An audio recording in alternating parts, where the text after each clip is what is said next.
When the graph reached 600%, he felt like he was about to become a millionaire. But greed made him wait for it to rise even higher. As the days passed, the mysterious noises grew louder and more disturbing. Eventually, Sam couldn't take it anymore and in a fit of rage, began smashing the floor with a hammer.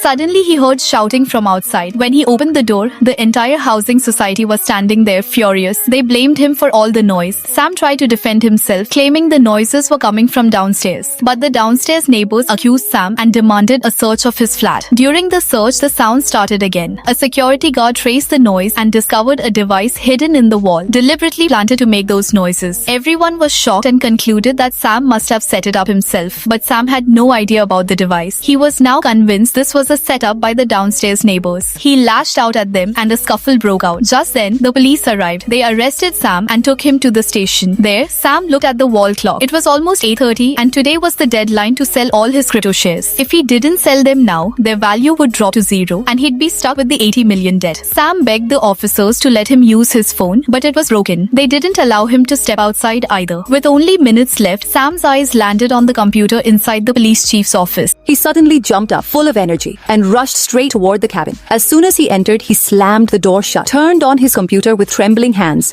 and barely managed to log into his ID. His eyes widened. The graph on the screen was still rising. Greed flooded through his chest. Even after everything that had happened, he wasn't ready to stop. Then, bang! The door burst open. Police officers stormed in and fired a taser gun at him. Electric shocks tore through his entire body. Still, he refused to give up. Shaking, he kept trying to move his hand toward the mouse, desperate to click and sell his shares. But one officer lunged forward, yanked the computer's cable, and the screen went black. He collapsed to the ground and lost consciousness. When he opened his eyes again, he was in the police station. His society's secretary had somehow bailed him out and brought him home. The first thing he did was open his laptop and log in again. But when the screen loaded, his heart stopped. Every single share was in the red. He was now 90 million in debt, a loan he had taken by mortgaging his flat. He sank into his chair. Sweat dripped down his face. Yet a strange smile crept across his lips. He grabbed a bottle and started drinking uncontrollably. After a while, he pulled out a pen and paper, wrote a suicide note, and staggered up to the rooftop of his building. The wind was strong. He climbed onto the railing, ready to jump, but then his eyes caught sight of his neighbor below. Rage filled his face. "It's all because of him," he muttered through clenched teeth. In an instant, he changed his mind. He grabbed a heavy hammer and stormed downstairs toward the man. Just then, his upstairs neighbor came running and grabbed him, trying to stop him, but he was out of mind. He attacked on upstairs neighbor.